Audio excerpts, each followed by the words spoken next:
Recently, Joe Biden, giving a speech, said that a new world order is coming. He says that at a certain period, we created the liberal world order and that we're going to be experiencing a big change. He also goes on to say that, 60 million people died between 1900 and 1946. And of course, from Joe Biden's claim of a new world order coming, theories are abound. And of course, with every statement made by an individual about what New World Order might or does mean, the fact checkers are out in force on Twitter saying it's a wild conspiracy theory and there is no New World Order, which is the strangest thing to me. Because when Joe Biden himself says a New World Order is coming, I don't immediately think of aliens and pyramids and all-seeing eyes or conspiracy theories. I think to myself, what does he mean by a New World Order? And when we have a Ukrainian MP only a few weeks ago saying she was fighting for a new world order, I simply ask, in their minds, what does a new world order mean? Not that it's a reference to any kind of conspiracy. I'm genuinely curious what Joe Biden meant when he said it. Well, I think I can break down, generally speaking, what is publicly believed to be the new world order. But there is a lot of conspiracy nonsense. And I think what the media tries to do with these fact checkers is take anybody who talks about the concept that Joe Biden was speaking of, anyone who's critical of it, they'll say, but they're actually talking about some fringe nonsense. Case in point, biolabs. As we now know, there are biological research facilities in Ukraine. I'll try and be very specific in my language. And when we were critical of the idea that there were biolabs in Ukraine, no one bats an eye. When Victoria Nuland, in testimony to the Senate, says Ukraine does have biological research facilities, and we at Timcast IRL talk about it, the Daily Beast runs this piece claiming we're pushing some weird conspiracy about shady U.S. bioweapons research, which we never claimed. It's almost like they're telling us what they're doing, but they want to make sure stupid people aren't paying attention. I really don't get it. Joe Biden himself came out saying there's a new world order. My question is, what does that mean? I'm not saying I know what it means. I don't know. Joe Biden said it. But then how do they come out and claim there isn't one? I'll give you the gist of it, and then we'll read what this is all about. The general idea for the New World Order among many conspiratorial-minded individuals is that there's a cabal of elite, global, international individuals who want to create a one-world authoritarian government. Well, call it conspiratorial. It may just be a sort of exaggerated or hyperbolic version of what's actually happening. There is something called the liberal world order or the liberal economic order. Created after World War II, the idea was among leading nations to create international trade systems and judicial systems, essentially, to prevent international conflict. Now, on the surface, I think it's a fantastic idea. But you have to wonder about the corruption of our political elites. And this may be the actual non-conspiratorial, simple explanation of the problem with the New World Order. When Joe Biden comes out and says there will be a New World Order and we have to lead it, I say this. I know not for what your vision of a New World Order is. I do know that you are a corrupt politician and you should not be in charge of any kind of world order. Now, the liberal economic order, I think, is particularly interesting because, you've got the United Nations, you've got the G7, the G20, you have international agreements, all with the either express intent or the ancillary intent to prevent World War III or great global conflict. If that already exists, what is their new version of a world order going to be, and what does it mean? Well, let's take a look at the news and see exactly what Biden said, how the media has responded to it, claiming it's all crackpot lies. Alex Jones has chimed in with a very simple statement. Before we get started, head over to timcast.com and become a member to help support the work we do. We're working behind the scenes on re-upping our infrastructure. So let me just stress, it is vitally important for all of you right now, if you really do want to support us, to become a member and check out our members-only podcasts from Timcast IRL. We've got an uphill battle across the board, from activists attacking us to trying to make our infrastructure more resilient to avoid being canceled by some of these companies. These are real challenges, and we could use your support. But don't forget, there's another way to support us, and that's sharing this video right now. Granted, being a member at Timcast keeps all of our journalists employed, but, we're going to make it work and do what we have to do to keep this the system growing and expanding. Don't forget to smash that like button, subscribe to this channel, share the show with your friends. Let's talk about Joe Biden's New World Order. Newsweek reports Claims about the existence and implementation of a new world order have spread online after President Joe Biden used the phrase in a speech. While the phrase New World Order is generally used to denote a significant geopolitical change, it can also designate a conspiracy theory that stipulates a secretive globalist authority is seeking to control the world under a totalitarian regime and strip sovereign countries and citizens of their freedom. It seems to me that both of those are very extreme interpretations of it. New World Order is just a passive phrase that literally means new world and order. We don't know exactly what it is. And then you have a dominant authoritarian global regime seeks to strip you of your rights. Okay, wait, hold on. Slow down there a minute. Isn't there a happy medium? That there are powerful international elites who are aligned with this cultural idea of a one world government or authority? I think that's fairly obvious. Nobody wants World War III. I think it's fairly obvious that there's the Bilderberg meeting, the G7 summit, G20, the World Economic Forum, the United Nations. Yes, there are many international elites who meet regularly, and much of these meetings are for the express intent of some kind of global order. Be it intentionally targeting one world government, I don't necessarily think so, but a lot of these meetings are just adding grains of sand to the heap to create international ties to prevent war. The question is, what will this new world order be like, whether intentional or otherwise?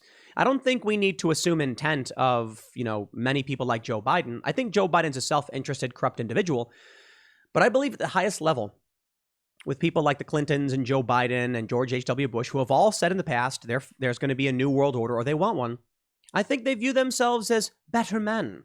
And I mean that figuratively. It's a phrase referencing the founding fathers and their ideas towards the Senate. There genuinely are people who think they're smarter and better than you. Truth be told, there are people who are smarter and better than you and me. The problem is, why should we believe it's them? Merit. You should be able to prove yourself as a true leader through merit, not corruption and manipulation. And therein lies the problem. Me personally, I'd love it if there were international trade agreements and treaties that prevented war. I think most people think war is bad.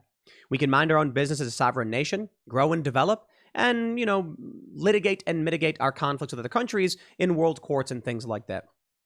This would mean the people who are leading that charge need to have earned that right and that privilege to be, and that duty, responsibility to be in these positions. It shouldn't be people like Joe Biden who, in my opinion, just lie, cheat, and steal. Newsweek says several conservatives and conspiracy theorists, including followers of the radical QAnon, oh, here we go, quickly jumped on Biden using the words while speaking at Business Roundtable's CEO quarterly meeting in D.C. on Monday. During the speech, Biden described how there is significant opportunities to make some real changes with regards to how the world reacts to Russia's invasion of Ukraine, adding that it was currently at an inflection point that occurs every few generations. Let me just play the video for you, and hopefully we'll get sound out of this. Inflection point, I believe, in the world economy. Not just the world economy, in the world. It occurs every 3 or 4 generations. As one of the top military people said to me in a secure meeting the other day, 60 million people died between 1900 and 1946. And since then, we established a liberal world order, and that hadn't happened in a long while. A lot of people died, but nowhere near the chaos. And now is a time when things are shifting. There's going to be a new world order out there, and we've got to lead it. And we've got to unite the rest of the free world in doing it. A liberal world order. 60 million people died. Some people might take that to mean that there was a purge or people were killed or whatever. I think what he's saying, and if I'm being, generous, between World War I and World War II, there was a lot of death. And that's why we established the liberal world order, as they call it. Well, now they want to expand it. Here's the issue. Right now, Russia is saying, no, you can't put your rules over us. Truth be told, whether you agree with them or not, they're talking about world domination. Maybe that's a hyperbolic way of explaining it, but they're talking about there's a subset of people, in powerful positions who think there's a right way for things to go. They want the world to be in this, it's the old liberal world order and their new world order, whatever it means. Does that mean that there's going to be a totalitarian regime spying on you at every moment? Spying on all of your communications? Yes. I know it sounds crazy, right? But we know from the Snowden leaks, the NSA, they already do spy on everybody, or at least they have the capability to, and they can spy on you whenever they deem it necessary. So are there fears about a globalist elite? Here's my issue with that conspiracy theory. It sort of implies there's like a handful of people specifically driving towards this. I don't think that's necessarily correct. Like, there's no small group of people who are conspiring to make it happen. The problem is, I think there is a group of powerful elites of industry and politics who just agree with the idea, so their actions push in this direction. There's got to be some kind of razor to this. Never attribute to a conspiracy that which can be explained by cultural forces. That it, or maybe a better idea is there's a standalone complex. In a conspiracy, a group of people act in concert towards some kind of means that's typically illicit or criminal. In a standalone complex, you'll notice a lot of people acting towards a similar goal, but they're doing it all independently. So that's my issue here. I don't think Joe Biden is in any way capable of leading any kind of new world order. I think in his mind, in the mind of his circle and the political establishment, there is a net benefit to having control through international trade ties. And I've personally met people who work on this who are not part of any kind of cabal. I know young people who go to Davos. They go to the peripheral events outside of the World Economic Forum to be involved in this global expansion. They're not part of any conspiracy. They're not receiving any money from secret members of any conspiratorial group or wealthy family. They're just young people, typically in this community, and this is what they're striving for. That's the issue I take with the idea of a tight-knit conspiracy. I view it more as powerful, internationally minded people want to pull everyone under a certain economic system. That's what they're doing. Here we go from the Daily Mail. Here's what they say. Conspiracy theorists jump on Biden saying there's a new world order. Now, look, I don't normally think, this is necessarily something we need to go on and on about. But some days are just funny. That's what I tweeted. Because here's what's trending. It had 160,000 tweets. New World Order. The Twitter editorial says, unfounded claims about the New World Order conspiracy theory are discussed after President Joe Biden used the phrase as he spoke about the United States' response to Russia's invasion of Ukraine during an address at Business Roundtable's CEO quarterly meeting. Why would they frame it that way? Unfounded claims. Why wouldn't they just say people discuss New World Order conspiracy theory? Why wouldn't they just say Joe Biden said a new world order is coming? Many people question what it means. Some people push conspiracies. That's probably a fair way to put it. Well, Alex Jones came out in a video. Let me see. Do they have it right here? He said, F you. I've got plenty of words for you, but at the end of the day, F you and your new world order and F the horse you rode in on and all your ish. Well, that's Alex Jones. The clip they pulled, at least, because I'm pretty sure he was talking about something else. They say the phrase New World Order has been used in the past to denote a major shift in the organization of world powers, such as after a global conflict. It was famously invoked by former President George H.W. Bush during the Persian Gulf crisis in 1990. Quote, out of these troubled times, our fifth objective, a new world order, can emerge. A new era, freer from the threat of terror, stronger in the pursuit of justice, and more secure in the quest for peace, the late leader said in September of that year. But it's more frequently used in extremist circles to describe a conspiracy theory dealing with the vast global network of shadowy operators and elites working to install a worldwide socialist government to rule the masses. Yeah, I'm not a fan of the more hyperbolic view on this, the more extreme view, and I'll tell you why. We don't have evidence for it. We do have evidence that there are powerful political elites who have used the phrase and want to move in a direction. Quite literally, George H.W. Bush did say, we want a new era, a new world order, freer from the threat of terror, stronger in the pursuit of justice. Certainly it stands to reason that the invasion of a foreign country was at the behest of a man who said he wanted a new world order. I think it's fair to point out that the phrase new world order can mean different things. It doesn't necessarily have to mean one specific conspiracy, and that's another reason I take issue with the conspiracy.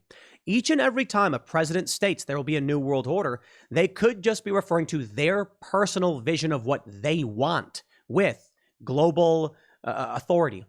I'm not necessarily saying authoritarianism, though I think that would be the likely path. I'm saying what kind of authorities can be enacted at an international level. Now, in this quote from Joe Biden, he referenced the liberal world order. That, I think is interesting. So let's take a look at this from World 101, the Council on Foreign Relations.org.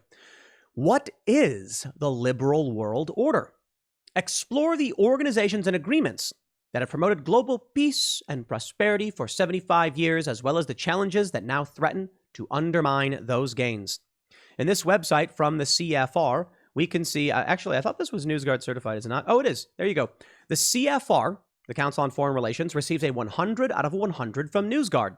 So when they tell you what the liberal world order is, that's exactly right, isn't it? Now, of course, they have their bias, and you might not like them. I'm saying this is mainstream credible authority on what the liberal economic order is, right? So certainly I'm not talking about conspiracies. I'm talking about fact. Over at world101.cfr, they say, after World War II, the deadliest conflict in human history, countries sought to ensure the world never again devolved into such horrific violence. World leaders created a series of international organizations and agreements to promote global cooperation on issues, including security, trade, health, and monetary policy. The U.S. has championed this system, known as the liberal world order, for the past 75 years. During this time, the world has enjoyed unprecedented peace and prosperity. I got to be honest, after World War II, we had a whole lot of wars, the Cold War, proxy wars, so I'm not entirely sure I agree with their assessment. I will say in the past 30 or so years, at least in the U.S., we have known tremendous prosperity. I wouldn't say peace. They say, but these institutions are far from perfect, and today they are struggling to address new sources of disorder, such as climate change and a deadly pandemic. What's more, democracy is on the decline around the world. Authoritarianism is on the rise, and countries like China are deliberately chipping away at the liberal world order, creating parallel institutions of their own. Faced with these challenges, will the liberal world order survive? If a new system emerges, what will that mean for freedom, peace, and prosperity worldwide? In this module, we will outline the authority and limitations of the UN Security Council in ensuring global peace, explore the challenges of holding governments accountable for violating international law, evaluate the success of the World Bank and the International Monetary Fund in promoting trade development and economic stability, investigate how the World Trade Organization has contributed to a decades-long boom in free trade, and learn about the role of the World Health Organization in safeguarding global health, its shortcomings in coordinating an effective international response to crises like the COVID-19 pandemic. We've certainly seen corruption at every level. We've certainly seen bad information coming out of the World Health Organization. Not all of it. And therein lies the big problem. I love the idea of a liberal world order and a new world order in this context. It sounds noble. The liberal world order is facing a challenge from China. We need something new to ensure that countries are abiding by the law. Sounds good to me. The only problem is these are people who believe the ends justify the means. And in order to attain whatever kind of international agreements they're looking for, they do nasty things. Now, of course, I find this fascinating. The idea that there is a conspiracy of global elites working towards some kind of global authoritarianism is basically based on your perception of whether or not Joe Biden and his ilk are good people. I mean, that's it. If we have the Council on Foreign Relations outright stating that world leaders created a series of international organizations and agreements and to promote global cooperation on issues including trade, security, health, and monetary policy, with the U.S. championing its system, how does that differ from the conspiracy theory? I mean, perhaps the conspiracy theory can get a bit crazy, depending on which one you're referring to, but this is the game they play. There is no one unified conspiracy theory around a new world order. Some people probably believe in lizards or something. Sure. Weird. Probably not a lot of people, though. Most people, like Alex Jones, are probably just saying powerful global elites are doing quite literally what the CFR says, and we don't like it. Now, if you question what they say and say it's corrupt, then they'll say, oh, you're talking about the conspiracy theory. If the only difference between the truth, according to the Council on Foreign Relations, and the conspiracy theory is that you think these are good people or they're bad people, then it's not a conspiracy theory, is it? But they're saying conspiracy theory to discredit it. Now, I do find fascinating how often this phrase has been used. Logically.ai, fact checks. I loved this because it's a fact check. Look at this. Ukraine is fighting for a new world order. They say, fact check with Logically. An offhand comment by a Ukrainian MP has been taken out of context by conspiracy theorists. Has it now? Well, let's see how they describe it. They say a Fox News interview with the Ukrainian MP Kira Rudik is being misleadingly taken out of context by online conspiracy theorists. In the interview, Rudik makes an offhand comment about defending Ukraine in which he said, we not only fight for Ukraine, we fight for this new world order for the democratic countries. This is being misleadingly taken as an accidental confirmation of the New World Order or Great Reset conspiracy theory. The Great Reset conspiracy theory asserts the number of global organizations, politicians, and business leaders are conspiring to create an authoritarian one-world government by divesting people of autonomy and opportunities to own property. It's so weird that the World Economic Forum, a forum of powerful global elites, quite literally published a video saying you will own nothing and you will be happy. And then they say there's a conspiracy theory. Okay, I don't know what that means because we're talking about things people have publicly stated. I don't know what they believe, nor do I believe any of them are necessarily telling the truth. But what do you think they meant when they said you would own nothing and you will be happy? I mean, honestly, maybe everyone's taking it out of context. Give me an answer. They want to say, it is particularly focused on Klaus Schwab, the founder and executive chairman of the World Economic Forum. Schwab published a book in 2020 titled COVID-19, The Great Reset, from which the conspiracy theory movement derives its name. They launched a website, the World Economic Forum.org, WEF forum.org, talking about the Great Reset. They're very much in line with woke politics, and they're saying this stuff outright. The question I have with all of this, it seems to be there is obviously an element of truth to the goals of a new world order, not any kind of specific goals. I'm saying, when the Council on Foreign Relations publicly says, we need something new to combat China and these issues, they have a liberal world order, that's what they call it, and they want a new world order. What would it be? Not liberal? A woke world order? I don't know. Call it what you want, but they're certainly working towards something like that, whatever it might mean. Yet, in this article, when a member of parliament in Ukraine says they're fighting for a new world order, instead of saying, what do you mean by new world order? They simply say, she must mean Great Reset, and the Great Reset is crazy, therefore it's not true. There is no evidence this conspiracy theory is true. It is a common rhetorical tactic, and conspiracy circles take phrases, symbols, or numbers out of context and use them to imply that secret messages are hiding in plain sight. What is this? What does that have to do with anything? There's no secret messages. The weirdest thing is I'm sitting here and Victoria Nuland, the Undersecretary of State, is speaking before the Senate, and she says, there are bio research labs in Ukraine, and we're concerned Russia might get them. And I'm like, whoa, the U.S. outright confirming there are bio labs, and they're concerned Russia will get them. And they're like, that's a conspiracy theory. I'm like, what? All I'm doing is telling you what the lady said before Congress. Something doesn't add up, does it? It's things like this that help generate the worst elements of this conspiracy theory. Because this fact check, I'm not saying this logically is like any kind of good organization. I don't know who they are. But when you see this kind of tactic used by these fact checkers, instead of saying we don't know what she meant by New World Order, she does reference democratic countries, so she may be speaking about a similar concept to what we've heard in the past. The rest is speculation. Instead, they're like, well, she may be referring to the Great Reset. And the Great Reset, no. She never said Great Reset. I don't know why you're bringing that up. The Great Reset, in my opinion, is just like powerful interests thinking that if everything gets shuttered or reset by COVID, they could start things back up slightly different. A Great Reset could help normalize global economics or something. I don't know what his plans are or who their plans are. They say when Rudick's comments on Fox News are put into context, it's clear that she is referring to a broader struggle for democracy against authoritarianism. I disagree, because she's saying a new world order. And what the CFR and other countries are saying, or other institutions, is that we're slipping into authoritarianism. If authoritarianism is growing, it is not new to create more democracy. It would be new to create something not democracy to either be a part of or combat the authoritarianism. So I don't know what she meant. But apparently, everyone seems to agree. From northwestern.edu, expert on Ukraine, we've awoken today to a new world order. February 24th. Why? Russia's war? The Guardian writes how Ukraine has become the crucible of the new world order. From Russia's threat of nuclear weapons to the patriotic courage of Volodymyr Zelensky, and A to Z of how the world has changed. I don't think this article right here is talking about any kind of global conspiracy. I genuinely think some people use the phrase to mean the world has changed. There is a new order of governance. And you know what? They're not wrong. When I see international citizens volunteering in the Foreign Legion of Ukraine, I think that is a new order to the world, right? I see that. It's very strange that Russia can declare war and then citizens, not governments of all these different countries, come together and wage a war. What would you call that? A mark in reprisal? Private citizens acting in the interests of NATO powers? Honestly, I have no idea. In this article from March 20th, Murphy, quote, "We should not allow Vladimir Putin back into the world order." The reason I highlight this article is because it's not about New World Order. It's referencing the concept from the Council on Foreign Relations. There is a world order, the liberal world order. It doesn't mean liberal like in the United States. It means more to do with economics, neoliberalism, corporate expansion, etc.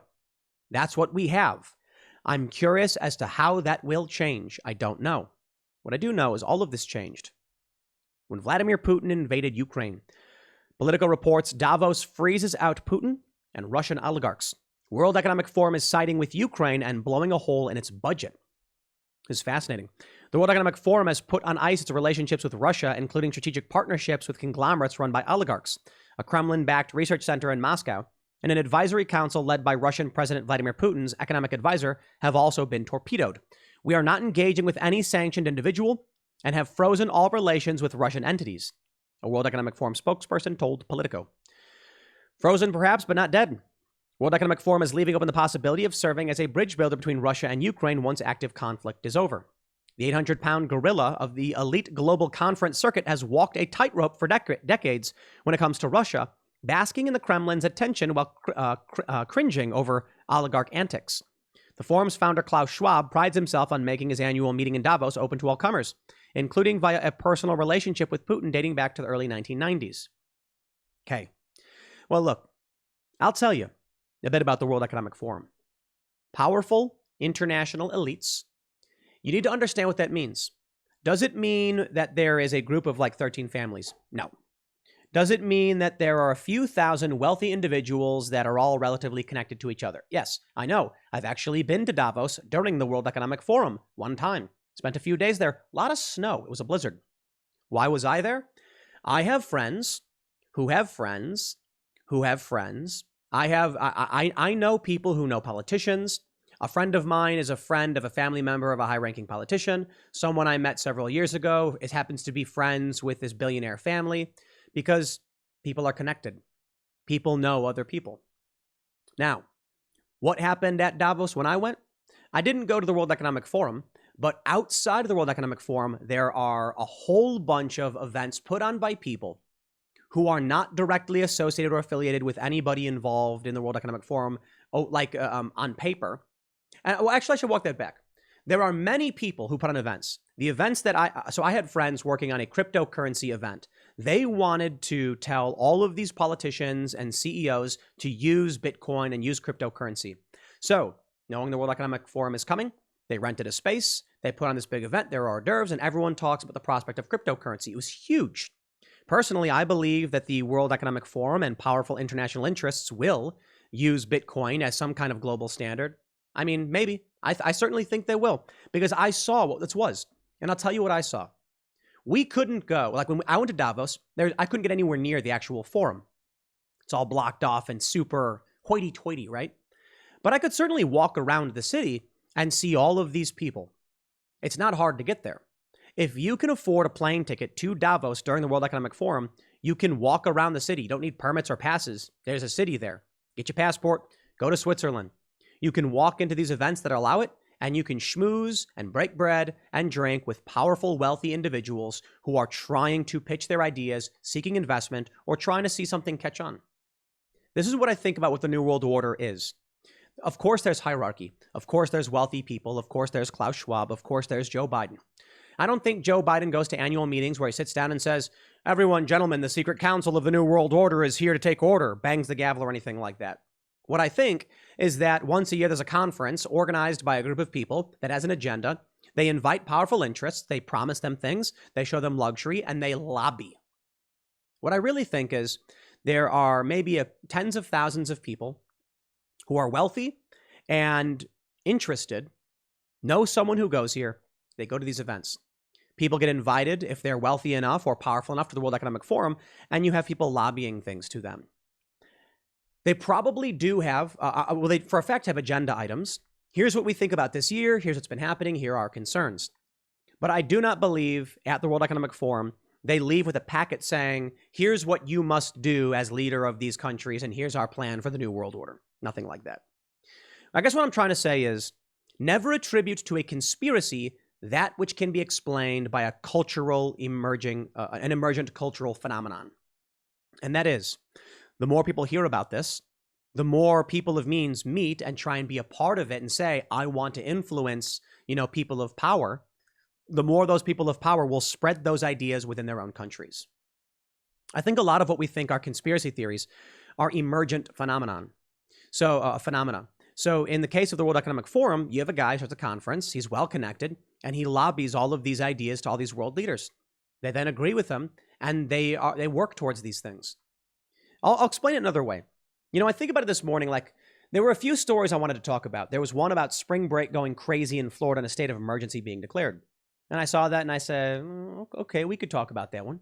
Then I saw the Daily Wire launched this new product, Jeremy's Razors, and they were competing against woke culture. And I said, that one seems a little more important, at least to me. What if I chose the spring break story? What would many of you be thinking about those who watched it? The point is, out of sight, out of mind. If there are certain stories we don't talk about, we don't know about, we can't address them. I did another segment on James O'Keefe and Project Veritas being spied on by Biden's DOJ. I could have talked about something else. I could have talked about swimming issues. But by choosing to talk about this, about it, you can be focused on it. That's important. That's what I think happens with the World Economic Forum. If you go to these events and you walk up to someone and say, did you know about this problem? You're going to influence them. They're going to spread those ideas. And because all these people are extremely wealthy, well-connected, or political, they have the means to make rapid changes. I don't think there is an absolute plan for a new world order. I think wealthy individuals meet once a year in a variety of ways, and all of them sitting in the same room or sitting in close proximity spread the same ideas and worldviews to each other. And they trust each other, and they act upon those worldviews. That is to say, it's an emergent phenomenon, not a conspiracy. That's also to say there are powerful elites pushing for a global international system, and you can call it one world government or whatever. I'd say one world governing authority is absolutely on the mind of most of these people. Why? Since World War II, that nobody's wanted war. Now, the question is, will it subvert U.S. sovereignty? The Trans-Pacific Partnership would have. TPP, Trump crushed it. It would have actually allowed foreign countries or corporations to sue U.S. citizens and things like that. And so there are questions about whether or not it's an intentional act or whether it was an accidental byproduct of these international treaties. Ultimately, you decide. The reality, I'll put it simply, to reiterate once, finally, to push back on the media and their constant screams of conspiracy theories. Most people, including Alex Jones, are not talking about lizards. They're talking about powerful interests that want control of things and believe they know better than you. It's really that simple. Look, if you go out and your neighbor thinks they know better than you, of course Bill Gates would. The dude's rich. Now, if you take your money and you donate to a local fire department because you want to help out, what do you think powerful interests do when they want to help out? Mackenzie Bezos donated billions of dollars to critical race theory nonprofits and woke issues. A lot of people think it's a conspiracy, it's terrible. It's just one person of means heavily influencing the system. The more you know about it, the more you can push back. I'll leave it there. Next segment's coming up at 8 p.m. over at youtube.com/TimcastIRL. Thanks for hanging out, and we'll see you all then.